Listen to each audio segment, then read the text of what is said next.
Hello, race fans. Welcome to another episode of Short Track Guys Podcast, brought to you by ShortTrackExclusives.com.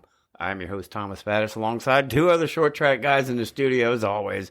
Jim Pokrant, driver of the 07 CanQuitFishing.com Sportsman and 2021 Sportsman Champion here locally at Five Flag Speedway in Pensacola, Florida, and Ted Baber.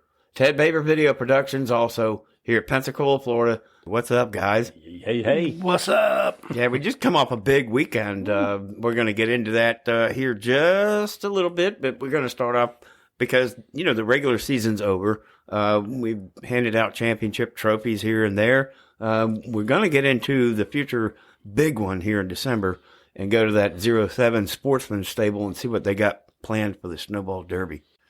Just hanging a body right now, figuring out some suspension woes that we had, and got the shocks off of it. And my good friend John Ruth is going to build me a set of shocks for the Derby for the new springs we put in it, and I'm just going to try something different.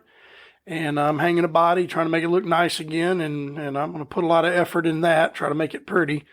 And we'll see what happens. I mean, it's just going to be fun. I love racing the Derby, and, you know, who knows? Maybe you have some luck that doesn't involve finding a wall. Oh God, or just yeah. I've had some really crappy Derby luck. Maybe we can get some good luck. That would be cool.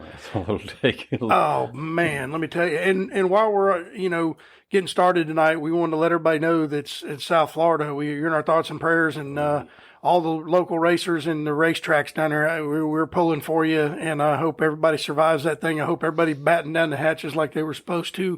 Mm-hmm. And when they tell you to get out of an area, get out of there, don't stay. Yeah, and we're familiar with those hurricanes with the name of it starts with an I. Yeah, Ivan. Yeah, it was bad, but this one's pretty rough. It's going to hurt some people, and thank you to all the guys from up here, the Florida Light and Power people, and everybody that's going to go down there and help. And I pray that they're going to be safe because they're going to be into a rough environment. And I know those guys got to go through a lot. They sleep in their trucks sometimes. They can't get a shower. And they work for days on end, and bless them. And also, while I'm thinking about it, somebody else that's in our prayers is DJ Vanderlee, who was a former track champion at Five Flag Speedway, was severely injured in a micro sprint race in Texas. Still in the hospital, severe spinal cord injury. Said it was the worst one they've seen. Yeah, the doctor said it was one of the worst ones they've ever seen. So, he needs your prayers. And there's also a GoFundMe. I don't know where it's at. You can look them up on Facebook. They're asking for help. The Stewart Haas guys are all doing all they can to help him out. So just pray for old DJ, and he'll get filled because his dad's the baddest carburetor guru in America as far as I'm concerned, because I own one of his carburetors. And just pray for their family. If you happen to want to see one of the closest races, it is available on YouTube on my channel. It's called Circle Chaser. I have a 5-lap run to the end of the Snowball Derby, and DJ led 4 of them. Well, Chase did the 8-tire stick better than 4 thing in the middle of 3 and 4 and used him up, but that was just hard racing. And we just want to know that Vanderlee family, we're thinking about you, and all the people in South Florida were thinking about you. Hang in there. That's it. Yeah, that's a big name in short track racing as we know it. Had some incidents there, like you just explained it, at our local track here in Pensacola, and really this past weekend on Friday and Saturday night, the pro late models had a split Friday and Saturday night, man, there was probably some excitement into that as well. A little bit. Yeah, just a little bit. The guy running for the championship, the 18 car from Pensacola, Florida, Hunter Robbins. Yeah. He had a chance to win 3 championships. Yeah, he did. But he played kind of rough Friday night, and it came back to bite him Saturday. But he was beating and banging on people. I mean, do what he had to do. But he didn't qualify all that well. No, but Jackson Boone put a butt kicking on him Friday night. Clinic. Oh, dude, he was gone. Nobody could touch him. Didn't you mention Jackson Boone last week? I said he had a shot at winning a race. He's been running good. He ran very well in the super race for a while and then faded, but.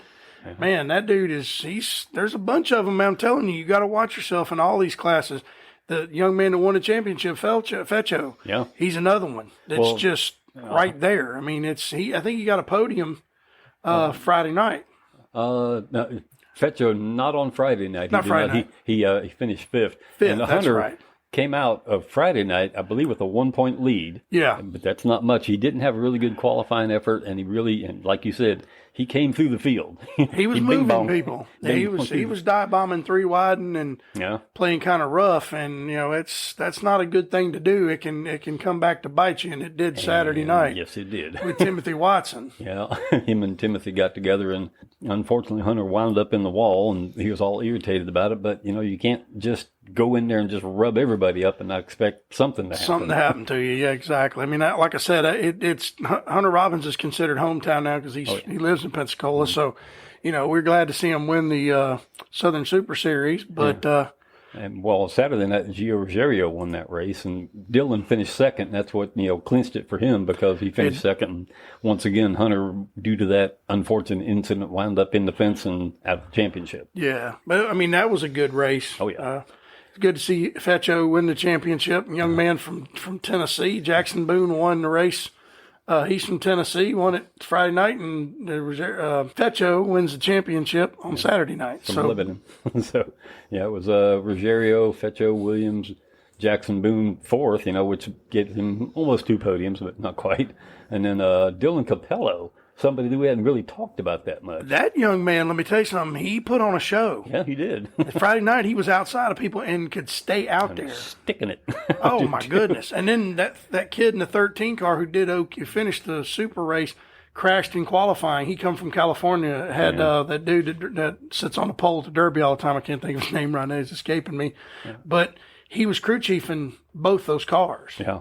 And they talked to him, and that was pretty cool to see that. And that kid did a great job running that car in qualifying, but he come off of 4 and it got loose on Friday night, and he overcorrected. He stayed in the gas. He probably would have been okay, but he burped it one time too many and side slapped it in the fence and killed it. And the right front wheel come rolling down the front stretch. No, that was Jim Wall. That's right. Yeah, Jim Wall set the fastest or second fastest time in the second lap. He went off in the 3, and the right front wheel came off the car and into the fence. He went hard. He was flying too. I don't know if somebody didn't tighten lug nuts or what they didn't do, but that was ridiculous. Yeah, that was bad.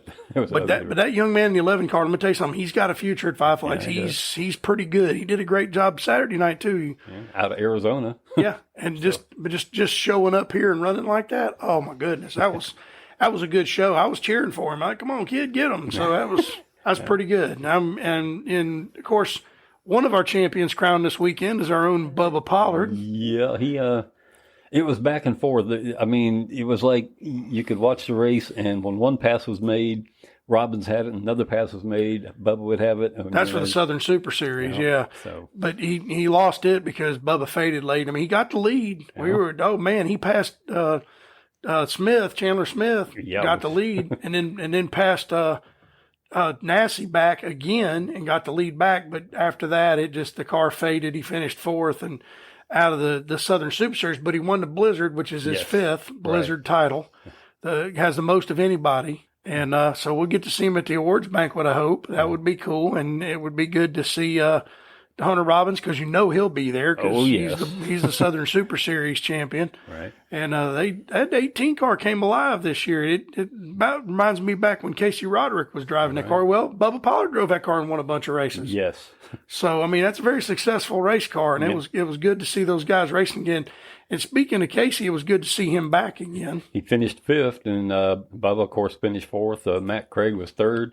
The Minnesota Missile wound up 2nd, William Sawalich, and, of course, Nassie won the race. So he was in contention for a while for the championship.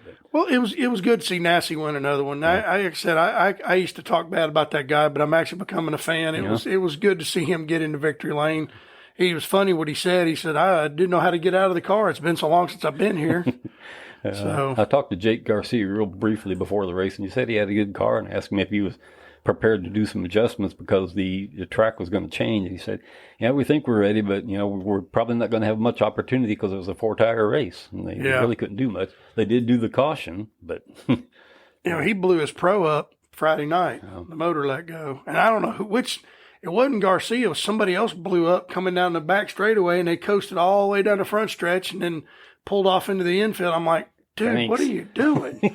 I mean, you could see the streak of oil. I'm like, why didn't you turn down pit road down over there? I mean, dude, he grenaded that one. But good racing all around. I mean, yeah. it was a good show. I mean, yeah, Chandler Smith stunk it up early, but once we had a couple of mid race caution, they slowed down. And speaking of that, that was something I didn't agree with. They agreed that if they ran 50 green flag laps, that the track would throw a caution. I didn't like that idea because it's not fair to the guy who's out front. Right. It's not fair to the guy running second. I get it bunches the field up, but 9 times out of 10 it causes wrecks, and it did. Well, if a 4-tire race and all you can do is make adjustments, who's going to come in? Yeah, nobody's you got what you got for 125 laps. Yeah.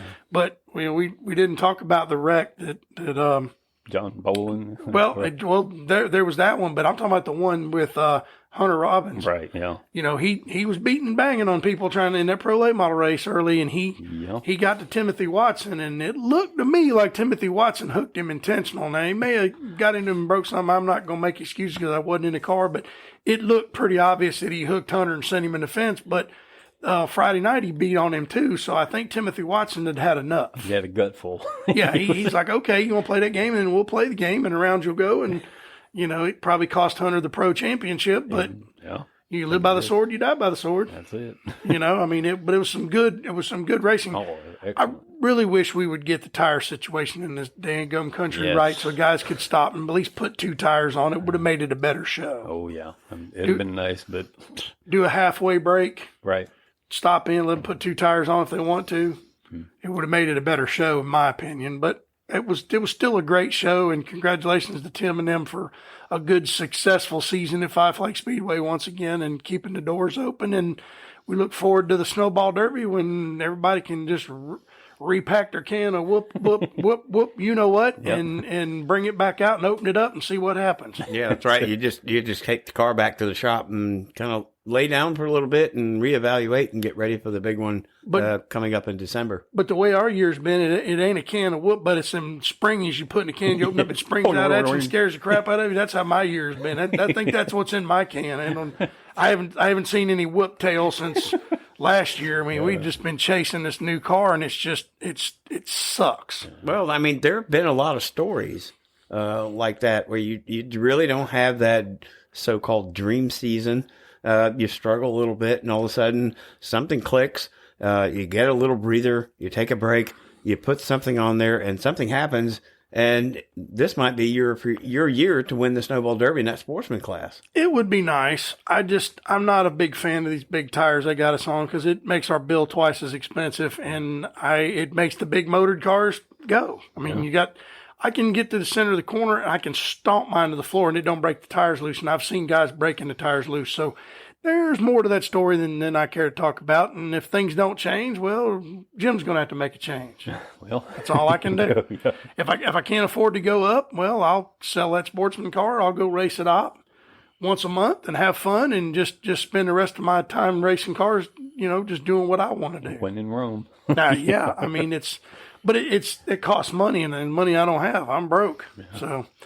Yeah, speaking of money, we're going to get into a little segment here, just a little bit about money, and we can compare what you're talking about to some of the money that's being made out there, albeit outside of the asphalt, scene. How about this, the Valley Star Credit Union 300 in Martinsville, with that late model stock car race that had 40 cars that started. Wow. Well, I mean, Cup cars, you start 42 cars at Martinsville. So they had a bunch of them. And Peyton Seller's son, he got it done for the first time in his career. He's been around those late model stocks a long time. He's been wanting to win that one. That's like his Daytona 500, and he got it done. Yeah. Right. And I saw a caption earlier. It wasn't necessarily the call in 1998. When it was 20 years of trying, 20 years, blah, blah, blah, to finally win the Daytona 500. But Peyton Sellers has been in this credit union 300 for 20 years. Yep. And he finally wins the grandfather clock. Yep. Congratulations to him. But you know what? I hate to bring this up, but that's NASCAR for you. And we'll talk about some more crappy calls that they made this weekend. But he won supposedly the national championship for the late model stocks. Well, he goes home thinking, I'm the champion. I'm going to be the champion. They call him Tuesday and say, oh, nope, you lost the championship because in 2 races, you brought another car and you put a guy in it that wasn't NASCAR licensed, so he doesn't get the points. Therefore, you lose by like 4 points. Well, NASCAR, if you let the guy race, how come you let him race if he didn't have a NASCAR license and you're supposed to have a NASCAR license to run in a late model stock race?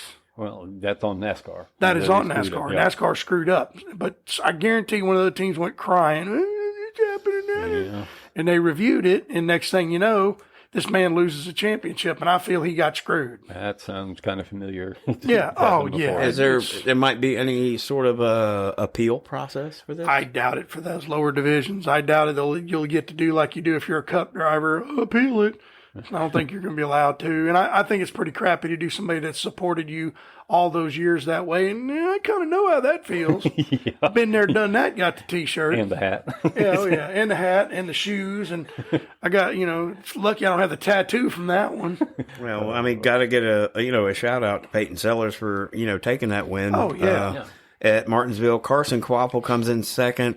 Jacob Hefner, Mike Looney, former 300 winner, and Caden Honeycutt round out the top 5. I got some notables here. We got some names that we're familiar with. Timothy Peters, Yes. Finishes 8th. Jared Fryer, finishes 14th, or 11th, I'm sorry.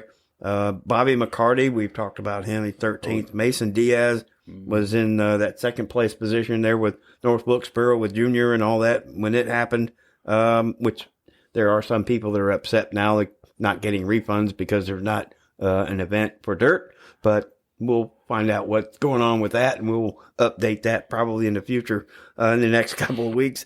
Landon Pembleton, we've mentioned him earlier in some episodes, 27th. Minnie Terrell, which we have mentioned before. Haven't heard from him much, but 34th I know. And Ty Majeski, down in 37th there in that late model stock car tour race at Martinsville. I don't know what happened, but that's unusual to have Ty Majeski finish that far back. He wasn't running his own equipment. He was running for another team. I saw like the third lap of practice, they blew up.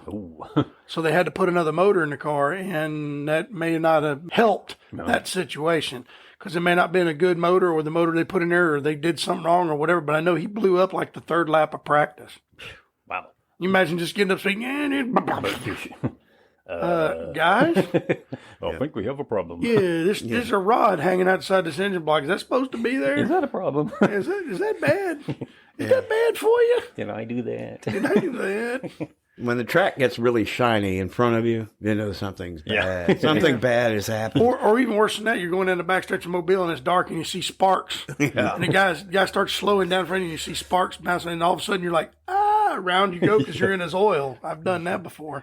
Ooh, scary. Yeah, Bobby Barria. Well, what a great race to be, even in attendance or even a participant, at a race car driver, and to win one of the same grandfather clocks that they give away for winning the cup race at Martinsville. So that's got to be special. And for Peyton Sellers to go out and do what he did, at waiting this long and trying after trying after trying, and you finally get it. It's got to be satisfying taking that clock back and just saying, you know what?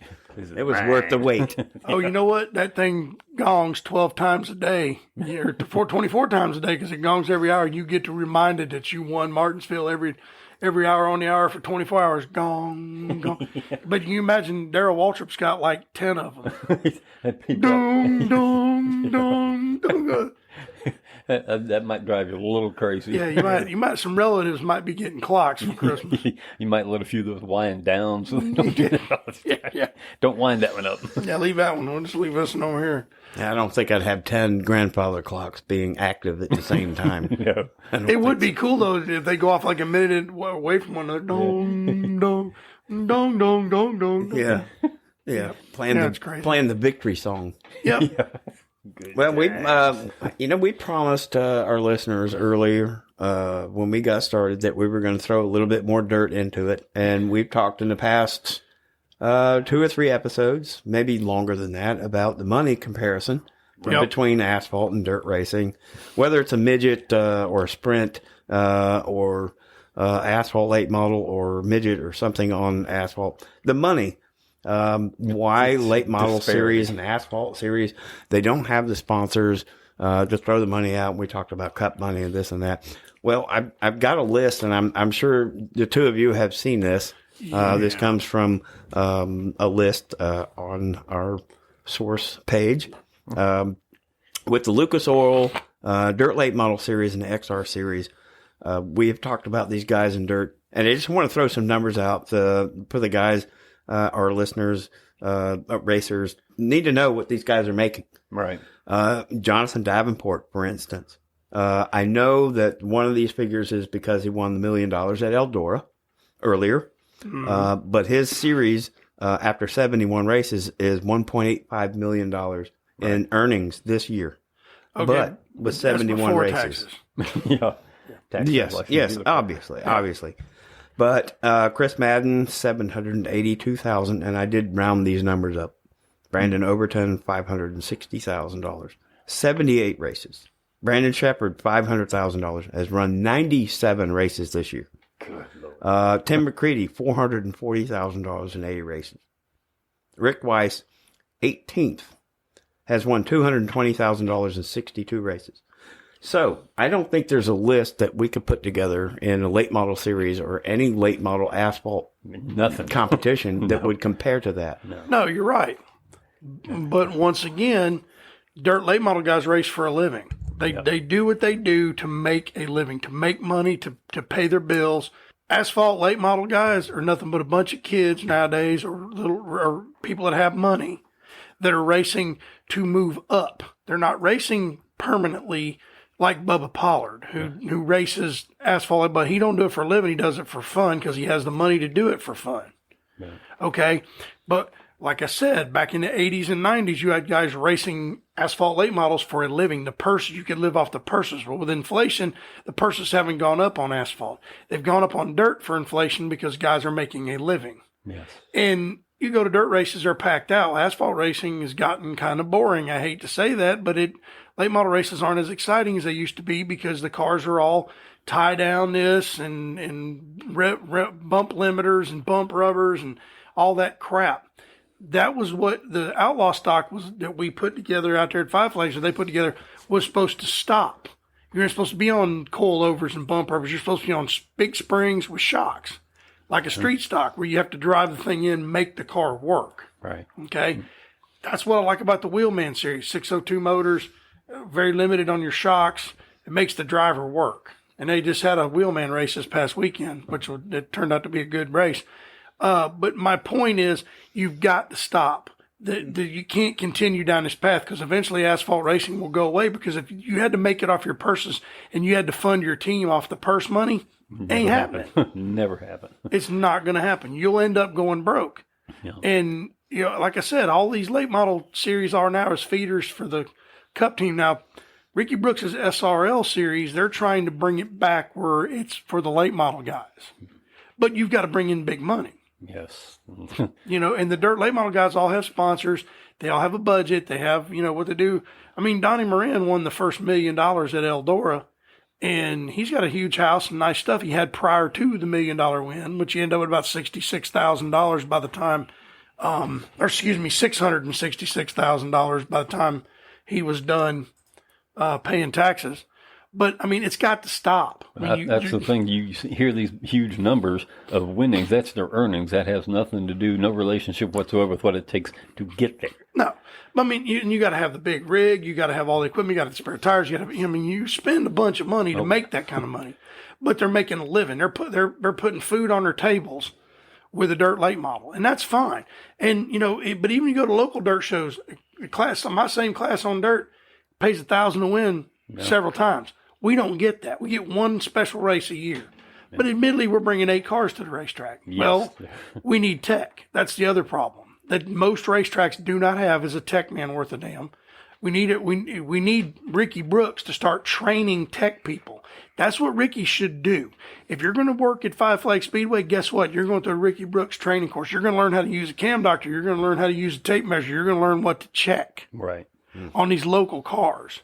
Because me and Ben was talking about this, and you can't keep money out. The hell you can't.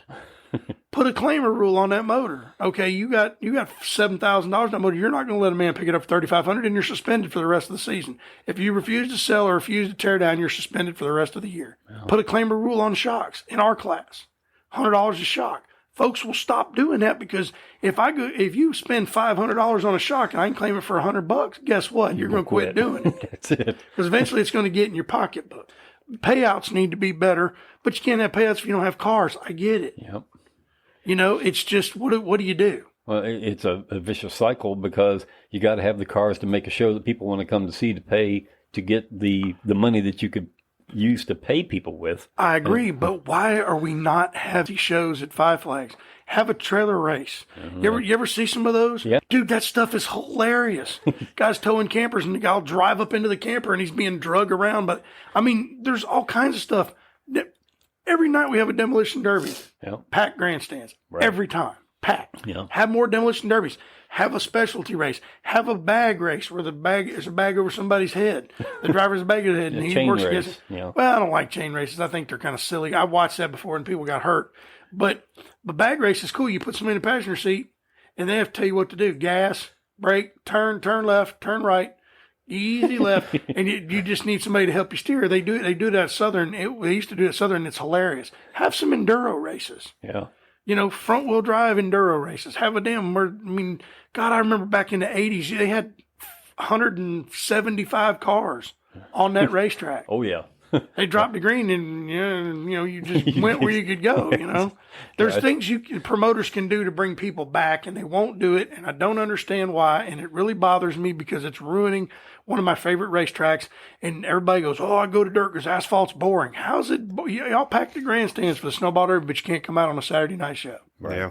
That's also social media's problem too. Yeah, people get out on social media and bash the track for this, that, or whatever, and I've been accused of bashing the racetrack. I never, not one time in my entire life have I ever said, I hate Five Flags Speedway. I'll never race there again. Screw Tim Bryant. Screw the flag. I've never said that. And the reason why I've never said that is because I don't want to see the racetrack closed, any racetrack closed. I want to see them stay open. But if there's a problem, you've got to speak out about it, because if you don't, the squeaky wheel gets the grease. Yeah. And I have to talk about tech because we have none. No offense to the guys that are down there, but you don't do anything. It's the same stuff every week. Oh, we're going to measure this. We're going to crawl into there and do that. How about checking some of these motors? Right. Check the cams. We've got a cam doctor and nobody knows how to use it. How about checking compression? How about making sure the rocker arms are legal? Take them off and put them on the little fixture. Yeah. Well, there are, a certain set of rules that they abide by and go down the list, and everybody is, responsible for their own thing, reading the rules and understanding it, and no gray area. There's black and white. Then, it's to come, and if that happens, that happens. Before we go away, I've got to throw some Port City shout outs like we've done in the past. Jeff Giles and Gary Wiltrout at Jennerstown won back-to-back, and they've got championships involved. But I just want to throw out the big one, and it'll only be the third one. I've got a couple other shout-outs, but Bubba Pollard.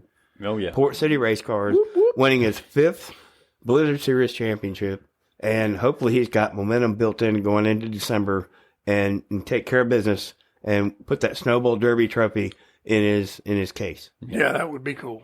And it's a huge shout out, really. And we've done this in the past, gone far away. We don't really tend to stay local. We want to go regional and national. We go overseas if we have to. A huge shout out in a quarter-mile clay oval in Jamestown, North Dakota. Johnny Carter at Johnny Carter Racing with the 2022 Stock Car Stampede feature win, and Luke Crow for winning the Stock Car Stampede Championship out in North Dakota. Just give a shout out to those guys, because we are race fans. We're short track guys. We want to reach out and touch the guys on the shoulder and say, congratulations.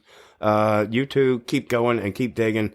And that's why we get together every week, just to talk about short track racing. Oh yeah. Well, I know we don't talk about Cup much, but there was a little controversy this weekend in Texas where William Byron Turns, who was a former racer at Five Flags Snowball Derby. I don't think Denny Hamlin ever came to Snowball Derby, and I really don't care because I don't like Denny Hamlin. But anyway, he beat and banged and knocked William Byron in the fence. Well, caution comes out, and William Byron runs up, hits him in the rear end, spins him out. And NASCAR said they didn't see it, which is ridiculous. Right. There's cameras everywhere. They saw it. They just didn't want to do anything about it. And then the other controversy this weekend was Ty Gibbs running into the other Ty, the Ty Dillon, on pit road. I mean, door slammed him on pit road with another team with NASCAR officials standing right next to the car. That's dumb. Yes. I tried to give that kid props a while back because I figured he'd change, but obviously he's still a little hothead, and he got $75,000. I thought he should be parked for a race. Maybe it'll settle him down a little bit more.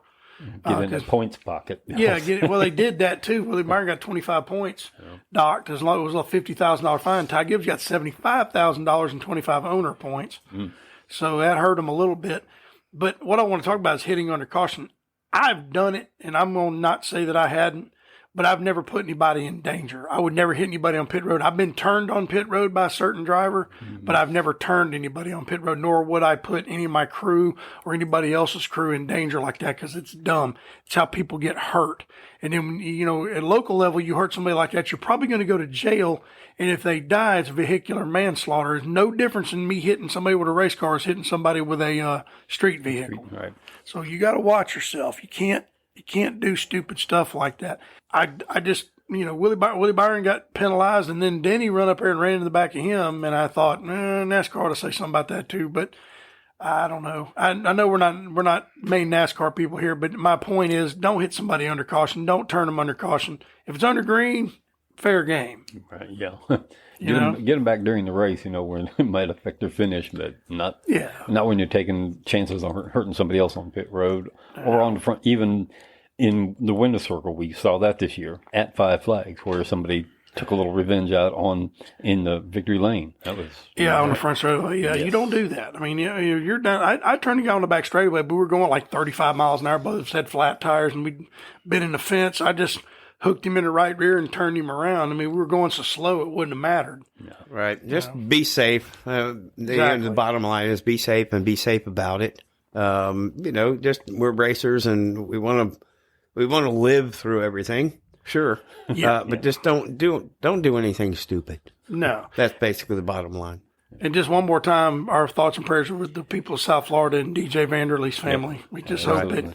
We just hope he comes back. He was a heck of a competitor at Five Flags, damn near won a snowball derby, and just a great all-around guy. And the people of South Florida, hey, we're thinking about you and know that, we hate it that it came your direction and it got bad, and just hang on, and the cavalry's on the way. Yep. Florida, that's what we need. Guys, it's always a pleasure to have your presence in the studio, talk short track racing and go over some of the bigger events and just give our listeners a little bit more of information what we're doing. One big event coming up, and don't forget Mobile at the end of the month. Lee Field's Memorial coming up. We've got to push that as hard as we can because I want to get people out there to watch that. Right. That when are the dates? October 29th.